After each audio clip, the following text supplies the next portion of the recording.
Well, yeah, like, Okay, so sounds like we're both recording, so that's a happy thought. Okay, return to meeting. And I can minimize this and we should be cooking with gas. I don't think it says it, but just in case, I'm no longer the ISAR rep for Canada. Haven't been for about a year. yeah. It's now Sarah Lara from Montreal, and she's doing a fantastic job. Cool, cool. Now my only concern, MJ, is because you hit record first, so it looks like on my end I'm recording, but I'm a little bit concerned that it's going to your cloud and not Opa's cloud. Are Um, you logged in to your OPA? yeah, yeah, like I'm on the Opa Zoom. So So if you go into recordings, you should see like a stub, like it won't be finished, but there should be like a stub for today, sort of saying, hey, we know we're building something here. right. Let me see if I can find it on mine. So if I go to non, c'est pas ça que je veux, pas en tête. Donne-moi une seconde, là. Non, c'est pas ça non plus que je veux. I'm recording as well, so I think we're all good. Yeah, I think we're okay. Cool, cool. Okay, cool. Thanks, MJ. And I'm just going to start the webinar and we'll wait for people to come in No and worries. we can start after I read your bio, okay? Sure. Okay, cool. So I'm going to start this and great. Okay. Um, oh yeah, this is perfect. Awesome. And we'll wait till we get a few more attendees. We're about at 15 right now, but we'll No just worries. some more people come in and yeah, this feels timely, MJ. The astrology after 60, Saturn, just recently moved into Pisces, and I think it's probably relevant to talk about Saturn transits after 60 too. Yeah, and it's really cool because when I started doing the research, I tell you why. I tell you why I tell you why as I went looking for this book, I wanted to read this book, and I realized, oh, nobody wrote this book. So I'm building the database from which I will probably end up writing a book. And so I could read it because I wanted this book. And you kind of hear, I mean, you do hear about the Uranus return, Yeah. and the second Saturn return, and there's kind of like crickets. Like, other than that, like, nobody has any information. It's like you're just supposed to sit around with your knitting and wait to die. Yeah. That's not for me. So I went hunting to see what I could find. And it was pretty juicy. Yeah. So I hope you enjoy it. Awesome. Well, we're so excited. And maybe if any of the attendees want to type in the chat and let us know where they're from. And I 100% agree. Hey, I'm glad. Who wants to sit around today? Hey, Carrie. uh, Hi and from Denmark. Well, hey. Hi from Halifax, Nova Scotia. Hey, Oregon. Ah, Wales. Oh, Brazil. That's fantastic. Gosh, I'm just gonna put this up so everybody can see because that's more funner. There we go. Hey, oh my goodness, Washington, Netherlands, North Carolina. Oh, Dorset. I was just in Dorset. I was just in Poole, actually. Hey, okay. Oh my goodness, no pressure. That's a top-notch gal. She knows her shizzle. okay, cool. 100%. Elkie knows her shizzle. Yeah. Hey, Alice. Oh, enjoying your Pluto opposition magic. Yeah, Poole is. Oh, I have to say it this way. I have to say, I be from Dorset. I be from Poole. Because all the R's in the UK, anybody who hasn't been to England, there's like a jar of R's and they're buried somewhere around Wincanton, like between Dorset and Somerset. Because the way the accent is there. Oh, hey, Ingrid. Oh my God. I'm stressed out because these are people who are like way more smarter than me. Let me tell you, Ingy is the bomb. Oh my God. Well, I'm sure we all look forward to yeah, hearing your topic, MJ. And yeah, let's get started. I want to introduce everybody to you or I want to introduce you to everybody rather. And MJ Patterson, BA, BSc, BEd, MEd, CA-NCGR-PAA is the director of the Halifax Astrology School, founding director of the Atlantic Professional Astrologers Association, and ISAR Global Director for Canada. No, I'm not an ISAR Global Director. No, Okay. that's new. I'll tell you who is though. Her name is Sarah Larare, and she's from Montreal, and she's doing a fantabulous job. Awesome. Thank you so You're much. looking for the ISAR rep. That's where you'll find her. Yeah. The global director for Canada, I suppose. And MJ also co-convenes the Northern-Stars Astrology Conference, specializing in rectification with clients worldwide. MJ teaches and consults in French, Spanish, and English in person through her weekly radio show. She remains always a grateful student of the Axel Harvey of Montreal. Yes, M is a monsieur, and Axel was truly the grand old man of Canadian astrology. He's if Rob Hand were really good, he'd be Axel. I love it. Okay. Well, MJ, we look forward to hearing your presentation on astrology after 60, and I'll let the attendees know if they have any questions, they can type them in the chat, and you can either answer them if you feel they're relevant in the moment, or we can save that to the end. So I'll leave that up. I quite enjoy a free-for-all. Okay. And I quite enjoy shenanigans. So I taught in the classroom for coming on 20 years, grade 8 mostly. Okay. All right. So I can't see the chat easily. So if there is something, do shout out and don't be shy. I love being interrupted, and I think it's more, we get more out of it, right? If we're back into. Also, any sort of experiences of any of this would be gratefully received as well. Okay, I'll shout them out. And I'm going to spotlight you, MJ. And we are all good to go. Okay, let me see. So here's my my approach, I guess you could say. First of all, for those who joined a little bit after the hour, why would I even have this presentation? Why this presentation? And it's simply because I went to try to find this book. I wanted to read this book and I couldn't find it. So now I'm trying to put together information that maybe someday will be a book that someone else can read. And so that was my focus. And I love the idea that astrology is kind of like our personal map, so that we can navigate our life with as much grace as possible. And, you'd think by the time we hit 60, we kind of have it all boxed off. I mean, we've had 5 Jupiter cycles, we've had 2 Saturn cycles. We should be pretty old hat with this, yes? There's the Uranus opposition, aka the midlife crisis, and we've often had the Pluto square as well. I'm just going to try to hide these if I can. There we go. Let's see if I can get this to work. Come on. Fiskus today. Thank you. And it's definitely true that I have fewer rough edges than I did when I was younger, but I have a ways to go. I really think, just from my own perspective, and do feel free to kibitz, but that when I was looking at astrology as a young astrologer, like in my 20s, I had a very different take on it. I was interested in it for very different reasons, maybe slightly more aggressive about it. I don't know. But now that I'm kind of over my second Saturn return and I'm headed down the slippery slope towards sort of the 90s, I'm less interested in what's going to go down, and I'm a lot more interested in why, or its relevance to me, or, without being too cheesy, my soul's journey, or something like that.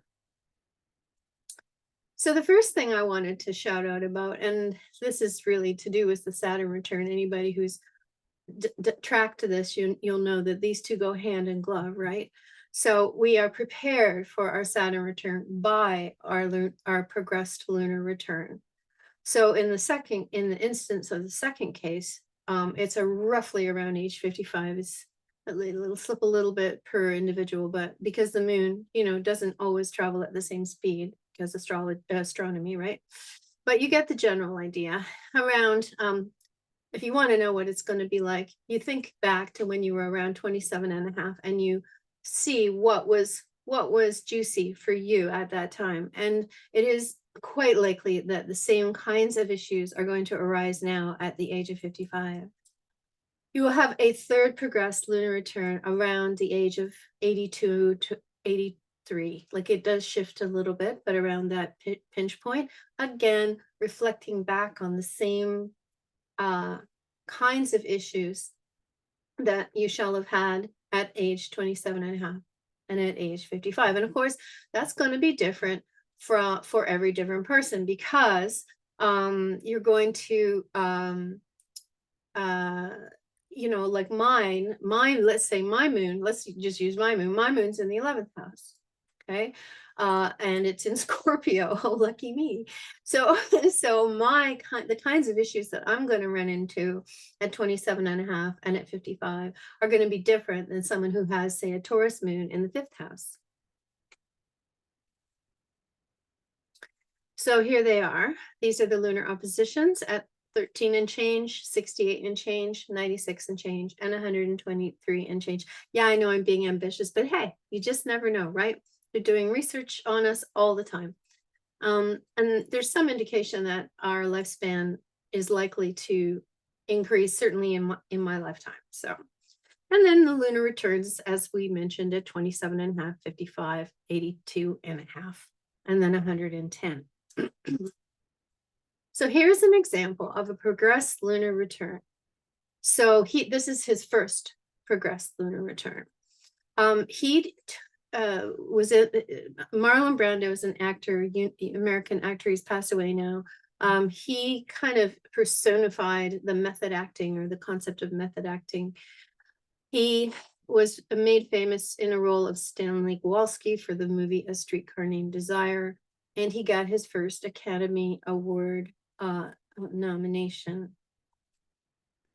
And then at age 55, he made a rare appearance on a television in the miniseries Roots: The Next Generations, and he portrayed, I didn't even know this, I'm a big fan, and I had no idea he'd even done this role, George Lincoln Rockwell, and he won an Emmy Award for Outstanding Supporting Actor for that performance. When you're looking at your progressed lunar return, please always check back into your natal chart for context. I mean, isn't that like a broken record? Don't we as astrology teachers always say that to our students? It's all about the natal chart. If it isn't promised in the natal map, it can't manifest by transit or progression. You have to always go back to the natal map. So you can see here that his moon is hanging out with his sun here in a conjunction. And I don't know if you can notice this, but it's actually a balsamic moon. Look, it's a conjunction, but it's not, the moon's not ahead of the sun. The moon's sneaking up towards the sun. So it's like there's this kind of pathos, about his, and if you know anything about his life, the guy just had crap thing happen after crap thing, like poor guy, right? Trines his 9th house, which is teacher, preacher, used car salesman, right? It's a kind of a thing. It's disposited by Mars. And if we go to Mars, you'll find that Mars is in its exaltation. So this is a very, very strong conjunction, and it's in that 4th house. And so the lasting fame in acting with a bad boy reputation and arguably staying power is a pretty good description of that. So once we've looked at the progressed solar or lunar return, we want to look at Saturn, and it comes in right afterwards. It's like they're kind of a team, Saturn moves roughly around 12 degrees a year. The square tends to happen when we're around 7 years old, 7 and change. The opposition around 14 to 15 years old, and then 28 or 29 years for the return. So the second Saturn return is around age 58. And I like to think of it as our giveaway time. So it's kind of like our first 30 years, 29 years. We're just trying to figure out, why we're here and who the heck we are. Like we're really just trying to get our feet on the ground. And then from around 30 to around 60, it's kind of our build-up time. We want to get a car, we want to get a house, we want to get married, we want to have kids, we want to build up our career, we want to learn stuff. We're collecting and kind of piling up our life experience. And I like to think of the Saturn return at age 58 as our giveaway time. This is where we get to come into our giveaway time. And then we get another completed cycle around 88 and a half, which is leading to that fourth and final, for now anyway, Saturn journey. And 4 is kind of 4 is a Saturn number anyway, right? I mean, no, I'm not a numerologist, but definitely 4 is a Saturn number. So we're prepared for the Saturn return, as we mentioned, by that progressed lunar return. At 58, we're kind of in like a storytelling cycle. We're now trying to impart. So we're communicating our values, our teachings, our suggestions to the next generation, who are about as excited to hear it as we were when our elders imparted that stuff to us. I'm just saying. Nevertheless, that does seem to be the pattern. And we're looking at things with a much longer view. And it's much harder to take like a firm stance on anything. Billy Joel, who's kind of one of my main guys, quite like Billy, he has a song called Shades of Gray, which kind of describes what I'm trying to express here. And then we hit this third Saturn return at 88 and a half. And that's the end of our giveaway phase. And so now the next phase is all about kind of leaving a mark, leaving an indelible mark, a legacy, because we know it's almost over. The show's almost over. So we want to kind of leave them wanting more. So the example I found here, it's a Canadian example, is that we have the Jane Goodall Bill. It was introduced in 2020 and then reintroduced in 2022 in the Canadian Senate. And its goal is to strengthen regulations regarding various aspects of animal welfare in zoos and aquariums. And Jane pushed for this legislation, and she has just completed that third Saturn return and is now looking towards leaving something that will still be there after she has left the planet. Chiron. Oh, so far, any comments, questions, rude remarks so far? I'm going to go with no. So Chiron is a 51-year cycle. He's very lopsided, bless him. He kind of slingshots between Saturn and Uranus. He moves about 3 degrees a year in Taurus, but he moves 16 degrees per year in Scorpio. So super lopsided. A second Chiron return will happen at age 101-ish, and will not be long, and we will not be long in achieving that age. So it's going to become more and more normal that people are going to survive past 100. But in the meantime, Chiron square and opposition are also opportunities for us to heal wounds that we may have received in our younger lives. So because it's so lopsided, rather than try to explain it all out, I thought, hey, let's just put a picture. And I've colored in the Leo here and the Aquarius, because it's sort of, that's where the cycle kind of splits, and it's where it's at its longest.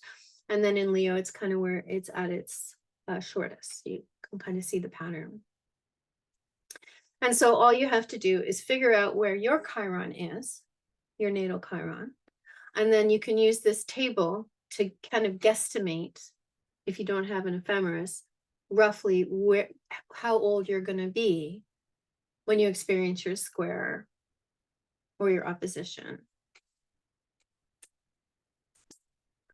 So here's an example. This is Gabor Mate. I don't know if you know him at all. He gets into trouble quite a bit because he says things that are a little bit outrageous, or that the status quo doesn't want to hear, or however you want. Very Chironic kind of creature anyway, as a person. But he writes at the age of 51, he writes this book, and it's called Scattered Minds, and it blows the doors off of the general understanding of the diagnosis of ADHD. So if you, I think most folks know what ADHD is, but just in case, attention deficit hyperactivity disorder. So I'm a card-carrying member of the society. And so it's, we like to call it squirrels in the brain. You know, if you're having a great day, you can hyper concentrate or hyper focus. If you're having a bad day, you might as well just go back to bed, because you're going to have to undo and redo the work that you did today tomorrow. And what he proposed in this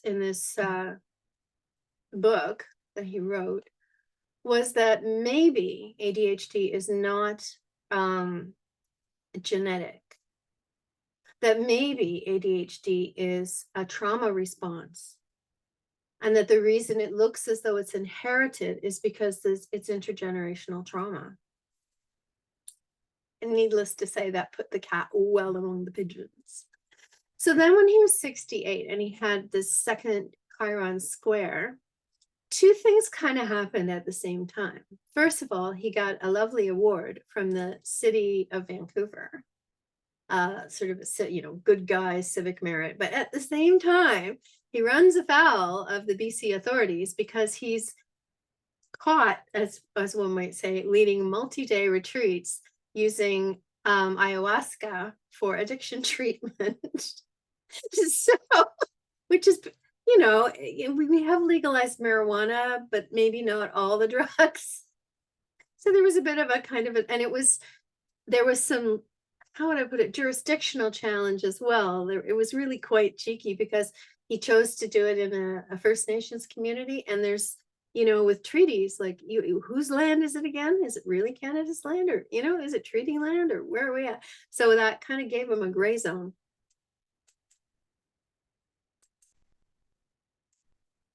So Uranus, 84 years to go round, roughly 7 years in each sign. The second waxing Uranus square around age 104 to 105. And the second opposition to the second midlife crisis, we could say, old life crisis, 125 to 126. When you're dealing with Uranus, if you have planned for it, that is not what will happen. Uranus will always find something for which you have failed to plan, and that will be what happens, because Uranus. I don't know how much, I mean, I know I'm talking to some very venerable folks out there. Fingy's on the line, Nelky's there. I was like, oh, no pressure. But for those who are new to the party, this is the coolest planet ever, because it refuses to play nicely like the other children. I always say the more astronomy you know, the better astrologer you will be. This puppy flips top to bottom. You know how all the nice planets go? They have a nice north-south axis and they twirl like good children nicely around there. North-south axis, not this puppy. He's literally flipping on the parallel bars top to bottom because reasons. When you know this about Uranus as a planet, it makes a lot of sense when you look at the astrology as well. So here's an example of a Uranus return. So this is Dame Judi Dench. I think most people know who she is, but she's a British actress. I don't even know how to tell you how many roles she's had, but she's a couple times she's played, she played Queen Victoria in a piece with, I think it was Billy Connolly. Anyway, she's very well renowned. So she decided to go abseiling at the age of 84. So that's a British word meaning, I guess, rappelling, we'd say in North America. Rock climbing, rappelling, you know, where you string a rope and you slide down the rope, and yeah, at 84. Go Judy. And it's even more impressive because she actually has a visual difficulty. So her sight is not that great. So there's a real leap of faith here. She also came face to face with deadly python, crocodiles, and so on. This is her part, I guess this is her fella that she's hanging out with. They've just come back from Borneo, where they did a 2-part series, and they saw all these wild animals, and she, you know, climbed trees and did a lot of other crazy things at 84. So here's Neptune. Now, Neptune, you know, is the big fog. It's a place where we often find ourselves deceived or we don't see things clearly. Neptune has a rep for that. Ed Tamplin actually taught me, I don't know if this is useful, it's not directly related to this, but it's juicy, so let me give it to you. Uranus, Neptune, and Pluto each represent, according to Ed, types of fuel. So Uranus is electricity, Neptune is oil and gas, and Pluto is, you know, radioactivity, you know, and nuclear energy. Anyway, Neptune takes 165 years to go round, moves between 2 and 3 degrees a year on average. But because of the, you know, at this point where we're situated and how we're looking at these older planets, there's quite a lot of retrograde motion, which can skew how long the planet appears to be in any one piece of sky. But the average is around 14 years in each sign. So the opposition usually happens around 82, 83. Well, that's interesting, isn't it? Because what do we have? We have the Uranus return at 84. So it's almost like this Neptune opposition kind of sets us up for the Uranus return. And there's a waning Neptune square around age 125 to 126. So here's an example of Neptune opposition that I found, which I thought was really cool. Neptune describes our connection with the divine, or our drinking habits, I'm just saying, our creative impulse, our willingness to step outside of ourselves and to let it all hang out. I like this term, successful aging. It's not like there's really an alternative, you know, I'm just saying. So people who accomplish wonderful things, you know, later on in life, like there was a 96-year-old lady who ran the New York City Marathon and completed. And another person, a 101-year-old, who released her first collection of poems. And Claude Monet, that's the fella in the picture. He's a famous Impressionist painter, but he didn't start painting until he was in his late 70s. I didn't know that. That was cool to find out. And he continued painting for the rest of his life. And he had a cataract operation in his 80s. And his paintings changed because, like, he was painting what he could see. And then when he got the cataract operation, he could see clearer. And then his painting shifted to deeper colors because he was able to actually see those colors. So, and this is his chart. So if we look at his Neptune, there it is in Aquarius. It's talking to his Venus and his Mercury, Saturn for discipline. That's quite nice there. And I do find Sag is often, like, not every painter has Sag, but I have seen it, like Van Gogh has a very strong, his 6th house, how you do what you do, is Sag. And so I do find that with people who wield the paintbrush, there's often a little Sag signature going on there. Here's another character. Her name is Anna Moses. This is an American. She was a farm wife. She loved doing embroidery, but at a certain point, her arthritis got the better of her. So she was no longer able to do the fine stitching. So she just switched to painting, and her folk art became massively successful. And and they started calling her Grandma Moses, and she became a cultural icon. And she died at age 101, but she painted right up to her last birthday. It's a nice, really nice example of a well-used Neptune opposition. And there's her chart. And Pluto, the bad boy. He's kind of my favorite, though. Don't judge me. So he takes 246 years to go round. He spends about 12 years in Scorpio. And meanwhile, back at the ranch, he spends 30 years in Taurus. It's about 132 years to get from Taurus to Scorpio, and then about 114 to get back from Scorpio to Taurus. So you can see how lopsided that is, right? And because of that marked variance, each of our generations are going to experience the Pluto cycle very differently in terms of where it intersects the other cycles. So I made a picture because numbers. So you can see here, it's at its slowest in Taurus. It's at its fastest in Scorpio. And I've laid it all out more or less in between. So if you know where your natal Pluto is, you can get a feel for where it's going to step into the dance in between the other planetary cycles. So just for sport, so the Pluto and Leo guys, they were having their Chiron return at the same time as they were having, say, Pluto trine Pluto. Okay. They were having Pluto sextile Pluto when they're busy trying to have their Saturn return. So you can see how it would be, it's different. And oh, look, they get their Pluto opposition while they're busy trying to wrangle their Uranus return. And don't forget that the year before would have been the Neptune opposition. So no pressure, Pluto and Leo people. Okay. Us Pluto and Virgo types, it's a little bit not as stressy because we get our Pluto square Pluto, for instance, we get it at the same time as we're dealing with the Jupiter return, which is a whole lot easier to cope with, right? So, but it's also 51 here. So, and then I think that we're actually doing pretty well. We have, I think this is yeah, I mean, I think we definitely got off lighter than the Pluto and Leo types. And then we have Pluto and Libra.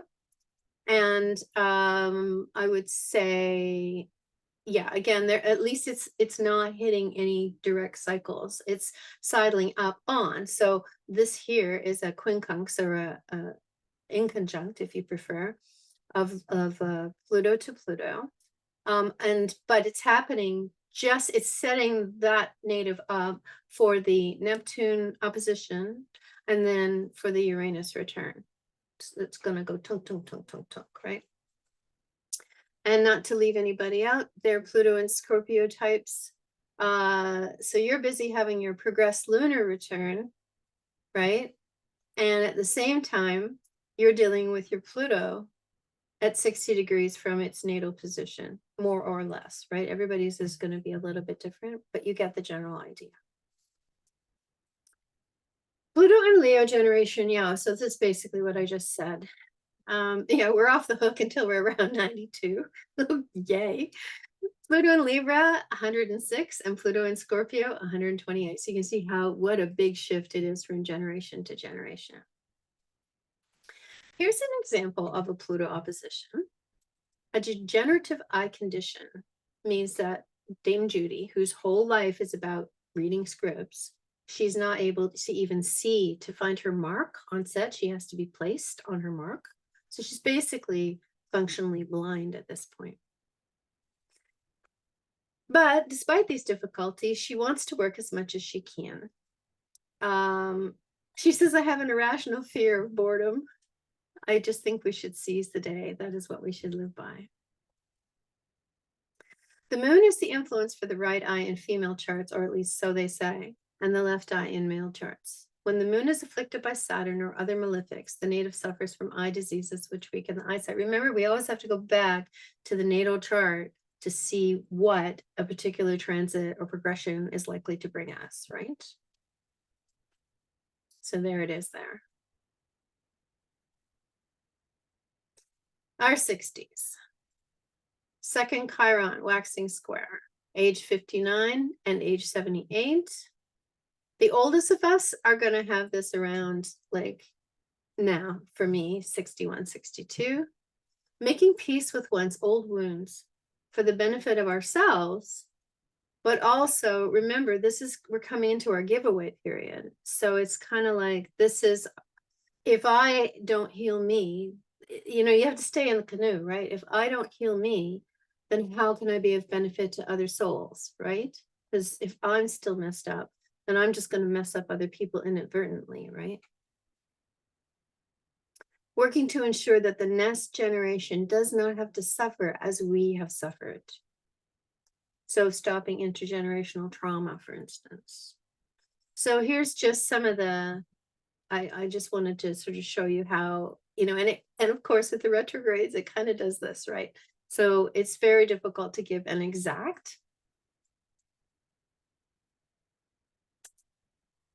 But the Chiron return is something we can more or less count upon. This is the years to square and the years to opposition, but the return will always be around the age of 51.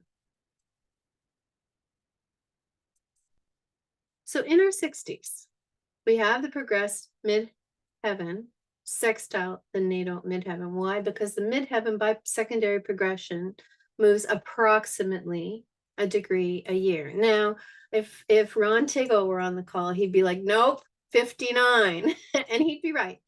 Okay, so if you want to go with 59, that's okay too. Adjustments to the working life. It could be a better work-life balance, or some of us will be balancing like we're more tired than we want to be and we need to take a break. So maybe we work fewer days a week. And then we have the progressed moon opening square. So we want to take on new challenges in an area of life indicated by the houses in play. So you think back to when you were like 34, 35, try to remember what was going on then, what kind of challenges you might have undertaken. And then they're not going to be the same, but they're going to be harmonic. They're going to be similar kinds of situations, similar areas of life. Jupiter opposition and Saturn opening square. And both of these placements can indicate feelings of being like blocked from wanting to do the things one loves to do. And this is often when we kind of get eased out, right? Shift over, old bugger. We've got new people coming out. Make space, right? But maybe inside us, we don't feel like we're that old and we are struggling to think like, well, what am I going to do now? I've only ever done this. You know what I mean? So it's a little bit, there's a bit of an existential angst around this age. If you want to know what kinds of things to look out for, go back to age 36, and it will give you a little taste of what might be in store. But this one with the squares and the oppositions, there'll be a little bit more friction, right? Whereas a return is pretty straightforward. Then coming on to 68, 69, we have the progressed moon opposing its natal position. And again, if you think back to when you were 13 or 14, it's going to be a pizza burp, you could say, of that same cycle. So the same areas of life, the same kinds of challenges, except that now, right, you have a big basket full of tools that you've worked out all through your life as to like how to cope with stuff.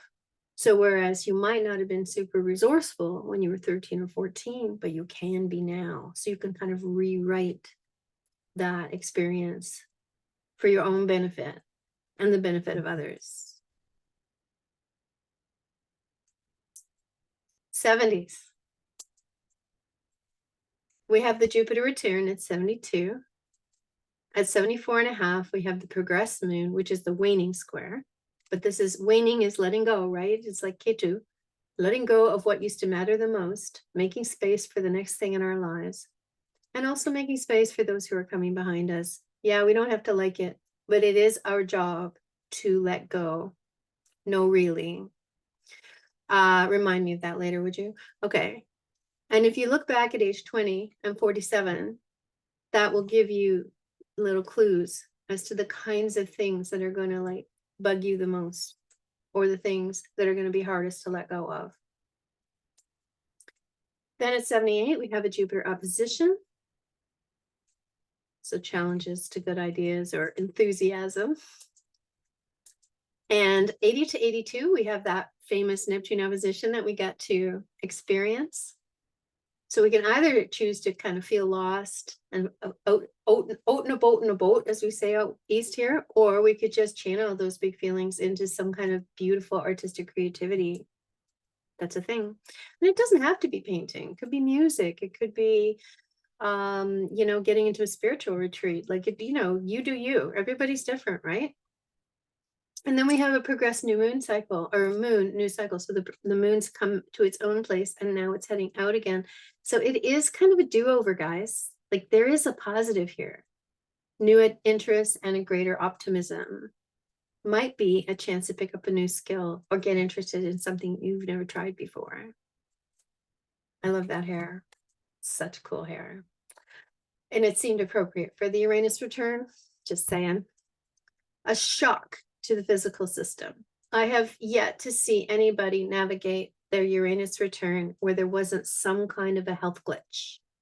Even like my papa, like who, you know, walks 4 miles a day and he's very healthy, eats really well. But there's just something about that 84 that's a big physical challenge. So that's okay. You know, this isn't, I'm not a Debbie Downer. This isn't a doom or gloomer. This is prepare for it by eating healthy, keeping your weight down, getting exercise, doing the things, because you know that you have to have a lot of spoons when you get there so that you can navigate that year with grace, right? That's all. Sometimes, but not always, it can be the beginning of cognitive decline, but I cannot say in any good conscience that that is a standard thing at all. There's my dad jumping up and down, 89, by the way, jumping up and down with glee because he's got his printer working and he can now print the New York Times crossword, which he does every day. So I don't know about that cognitive decline stuff, just saying. Okay. But a freedom to be who we really are. I think if we could just figure that out in this world, like we wouldn't have to have wars. People wouldn't be unhappy, you know? Like if we could just be allowed to be who we came here to be. Seems a pity to wait until we're 84 to figure it out, but never mind. Yay, Uranus, if you haven't gotten there, he will take the cosmic frying pan to your head and he will help you. Ow, ow, ow. MJ, we have a pretty good Uranus return story in the Yeah, chat. let's hear it. Okay, so Irene's telling this about her mother, and she said at age 84, my mother went up in a hot air balloon, which crashed on landing, causing the pilot to throw himself under her, trying to stop her from getting hurt. She rolled over a few times, but wasn't hurt and was laughing her head off and thought it was the best experience ever. Lovely Uranus return energy. That is just too cool for school. God love that pilot. That's nuts in a good way. Thank you for the story. I'll take all comers. So when we get to 89 and 90, which is where my papa is right in the minute, it is quite an emotional time. Because why? Because first of all, you have your progressed moon waxing square. So if you go back to age like 61, you crank that back 27 years each time, there's going to be like a thread that connects them all.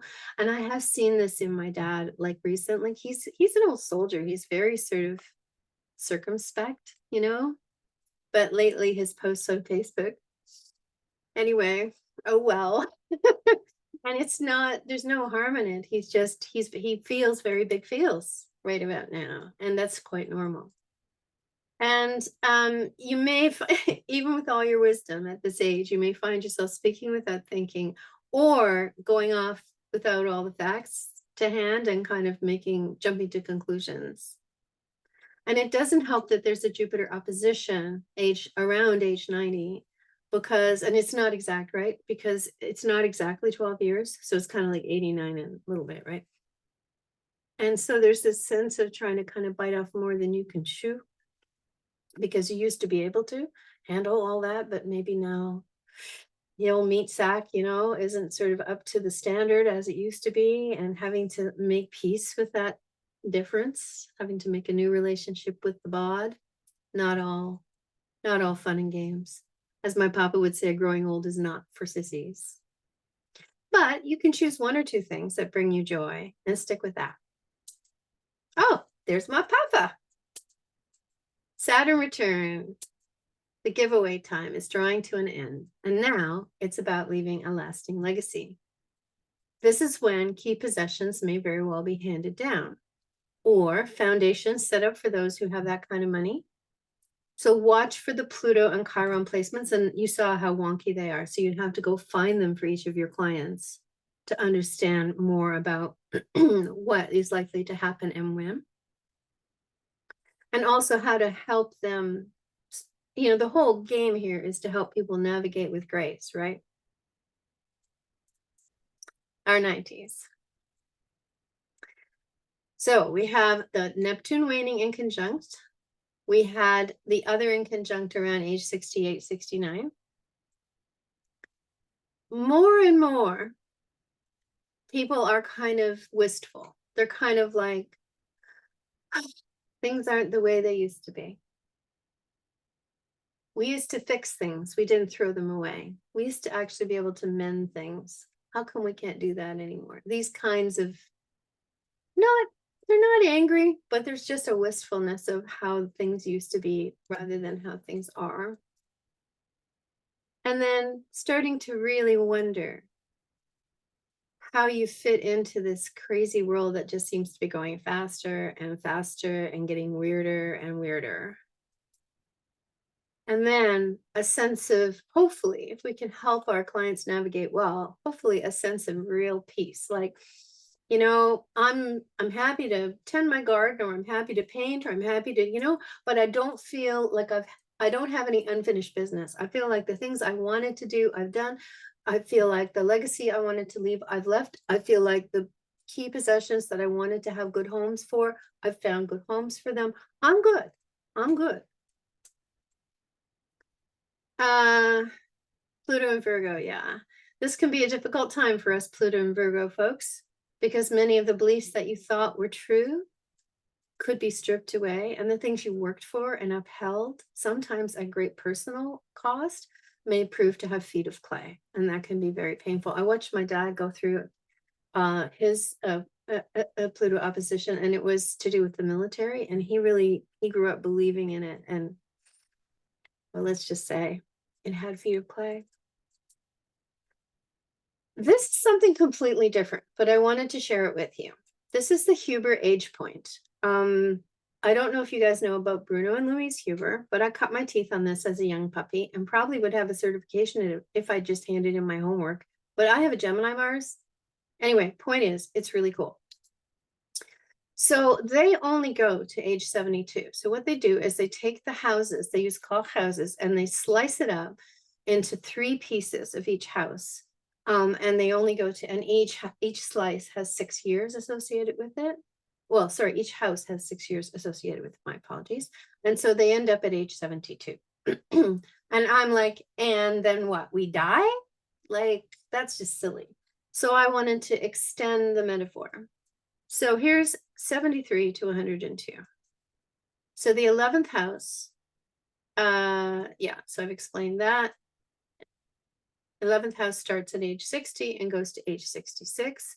And that describes the digestion of life's experiences, ethics, tolerance, can describe new friendships, new relationships, or if it's, you know, if it's poorly navigated, the person could end up feeling isolated or resigned to loneliness.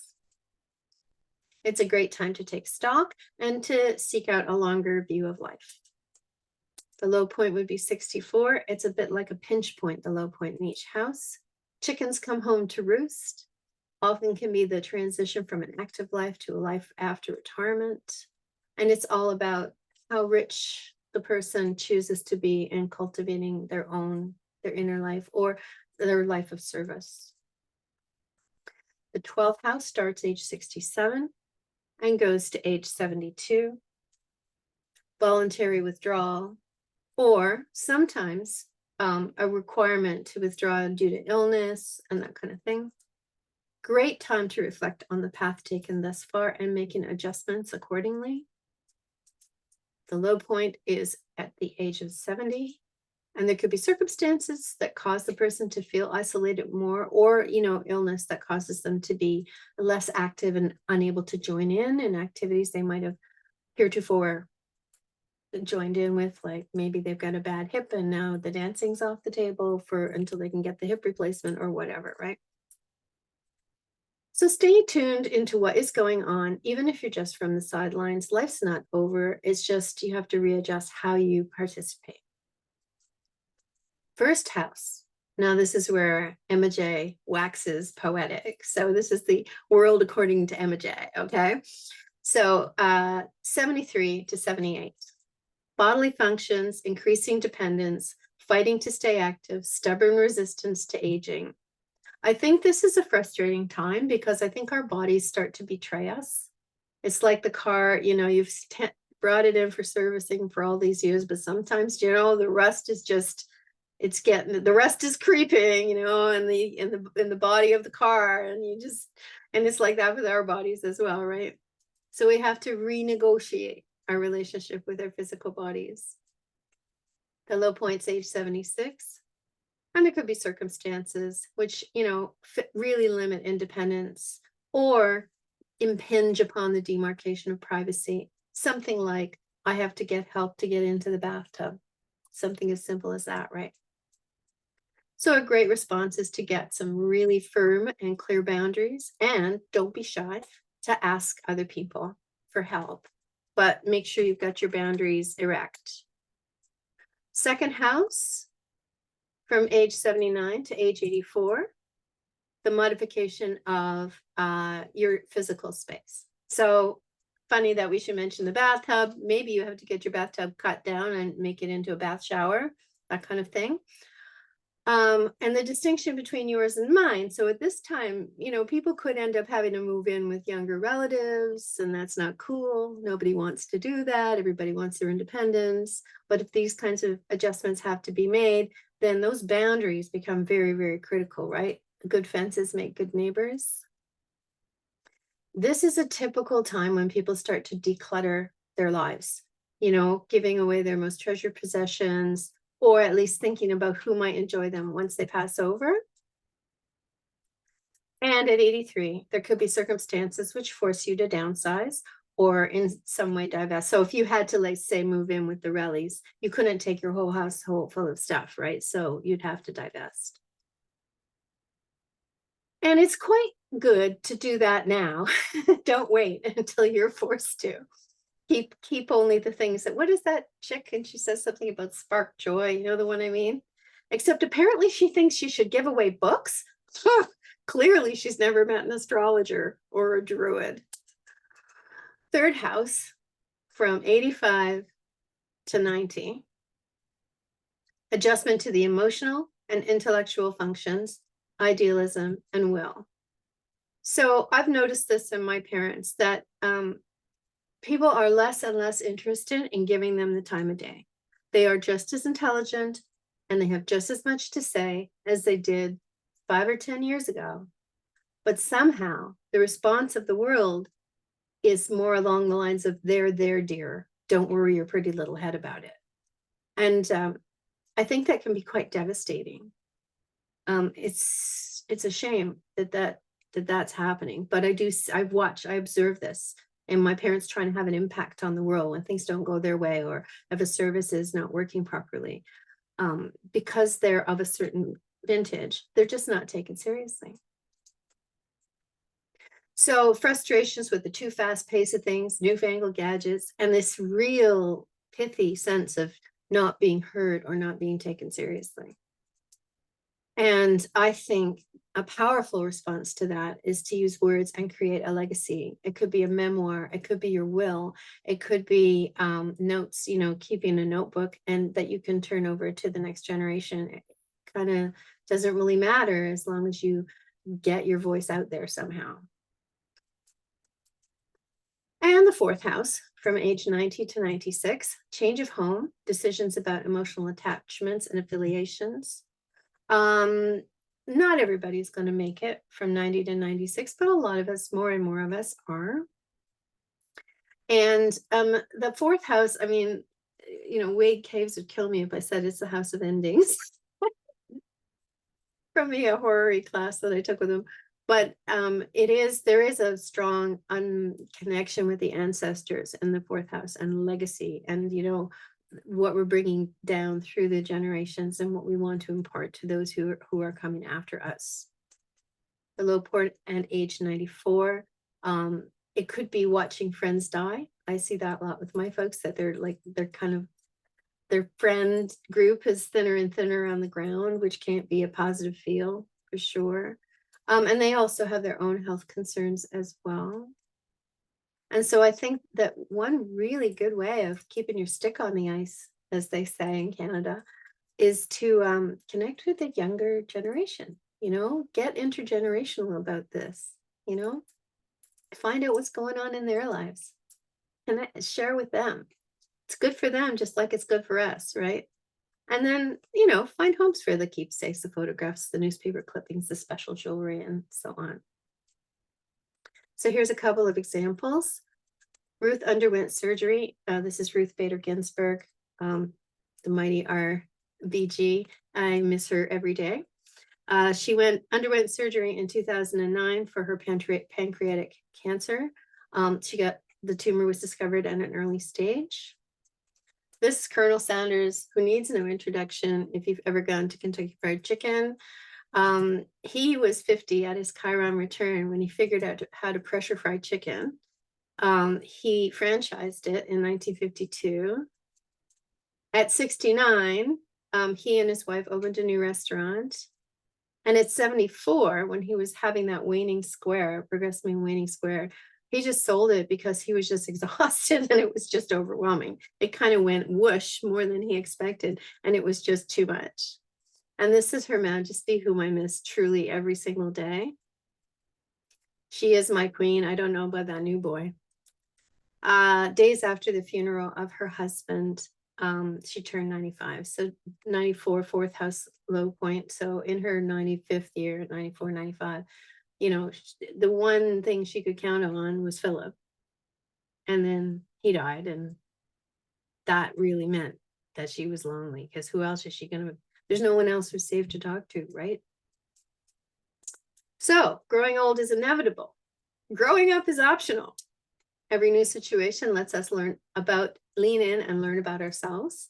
And while we are still living, we still have the power to have a positive effect on those around us, especially if we get our map and swim with the current. And these are some references. Are there any questions? Amazing, MJ. I really enjoyed this. It was awesome. It was good. I'm actually in my first Saturn return right now, so it's fun to hear like the future Saturn returns and everything. So it's not all over. You have lots to look forward to.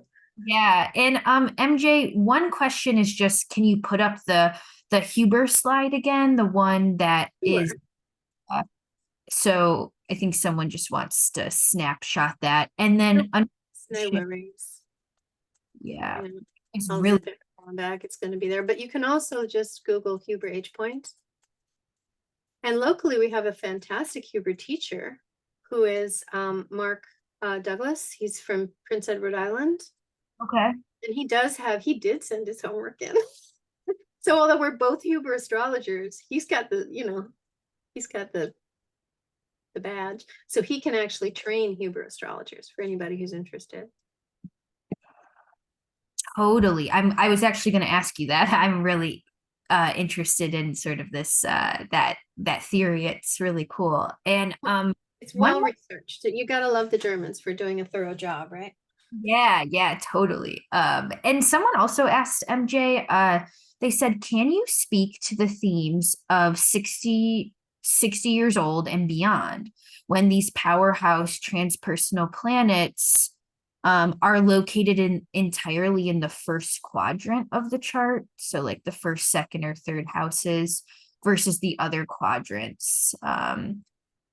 Well, I don't understand the question, because that would very much depend on the natal chart of the individual, right? Yeah, I think the person is maybe getting at like, what do we think maybe about these outer planet later in life transits maybe happening to those of us who maybe have like a stellium all in like the first and second house, or okay, well then those themes are going to rise up, right? So if it's in the second house, it's going to be stuff I have, stuff you have, stuff I don't have anymore, stuff I wish I still had. It'll be stuff, right? If it's in the first house, it's going to be, why is my body not working like it used to, right? And I'm cranky about that. Or I've just lost my spouse and now I don't even know who to go to dinner with, because now I don't know. Totally. Yeah. right? Or if it's third house, it could be why has my opinion been completely ignored when 6 years ago they thought I was the greatest thing since sliced bread? Yeah. Because Yeah. houses, I mean, they're relevant, right? Those pieces of sky are super relevant. They're completely fictional, you understand, but nevertheless valuable and useful, right? It's like longitude and latitude. They're completely fake, and we use them well, and they're useful to us. Totally. Totally. And MJ, I don't know if you can see the comments, but everybody's giving you some Oh, great back. What a great presentation, such an excellent presentation. Outstanding. You're an amazing teacher. God, thanks. Also, So we can see everybody. Hang on. I can, yeah, if you wanna, yeah. Irene says so refreshing to have a presentation on the later years. Darlene says, I love your style of presentation. Human Thank you. prevails and positivity. Thank you. Um, I'm not sure if you have an answer to this question, MJ, but Amelia says, do you take a look at triplicity lords for periods of life? Of course. Okay. Yeah, nothing wrong with that. Well, And for those who like, if you're going, huh? It's like if I said dwads and decanates, maybe sort of ish. And then the Lord is whoever's the boss of that decadent, I guess. Yeah. okay. Um, Alice says, thank you for an excellent presentation. At age 87, I have found it difficult to find astrologers who are doing research on aging. Also, I found it difficult to find an astrologer who is experienced in doing it as for a client. And I'm actually, because I don't know if this will ever be a book, but it would be cool because I went looking for this book and couldn't find it. So anybody who is of that age group and has a good sense of humor and would like to email me, it's MJ, big M, little j, at Halifax, because that's the city I live in, astrologer or astrology, because that's my school, doesn't matter, astrologer or astrology.com. And and just put on it, hey, age, after 60. And I'm collecting anecdotal, I'm collecting, surgery dates, I'm collecting whatever you're prepared to share with me. Yeah. Okay. I might have a few things as a observer of my grandmother. So Awesome. Awesome. Super. And we'll if she doesn't have a time, we'll rectify her chart too. So we have a good time. yeah, totally, totally. And then MJ, is it possible for you to type that email in the chat? Sure. And it's actually little j, not big J. I know. I'm a weirdo, but it's big M, little j. There it is. And it's MJ at, I'll use this one. There you go. And I'll put my, that's my phone number. It's a Canadian phone number. When you first ring me, you will be asked to press a random number. Don't worry, it's still me. I just got tired of getting like robot calls from China at 2 a.m. Okay, amazing, amazing. And it looks like one more question's coming in about the am I saying this right? Huber theories? The Hubers, yep. Any other thoughts about the Huber theories or books on it? That you Well, I mean, they have a full course, and I have the full course. Just didn't hand in my homework. So, God, I don't even know. Like, you could start with this book. Because doesn't everyone sit in front of their library? Here's a good start. The Astrological Houses by Bruno and Louise Huber, and it covers the houses as we describe them. There's also age progression and horoscope, also Huber books, these guys here. cool. Okay, and between those two, that's going to teach you everything you need to know about the age points. And it also teaches you how to hand calculate them. You can get them on astro.com. It's one of the extras, but if you look for the wheel styles, there is one that shows the age points. So you can get them on astro.com, but that book will teach you how to do it by hand. I'm intrigued as I'm I'm a huge user of like, just perfection years, like the simplicity of that, and seems like it's perfection years on steroids with kind of dividing them into threes, and yeah, it's Yeah. cool. Yeah. Awesome, MJ. Well, thank you so much. It was an amazing presentation and seems like you're getting so much praise for the presentation and yeah, and we'll say if anybody has any later in life stories that you want to email MJ, seems like she's collecting those stories. And yeah, we look forward to any other information that you put out there in the future about this topic. Awesome. And please, if you're interested in helping me with this, get a hold of me, because there's kind of no point in talking about that which I do not understand. And I'm just coming into this cycle. So, oh, you wise gurus who have some mileage under your feet, I need you. Yeah, I need you to get this done. Mhm.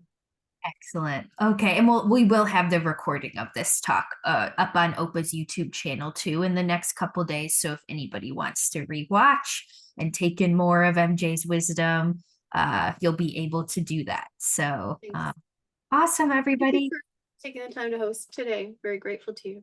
Oh, my pleasure. Great. It's a great gig just to sit here and watch some great astrologers make their lectures, right? So And hi, Alki, and hi, Ingy, and hi, everybody else. I'm running away now. okay, okay. Bye, MJ. We'll talk soon. Okay, bye.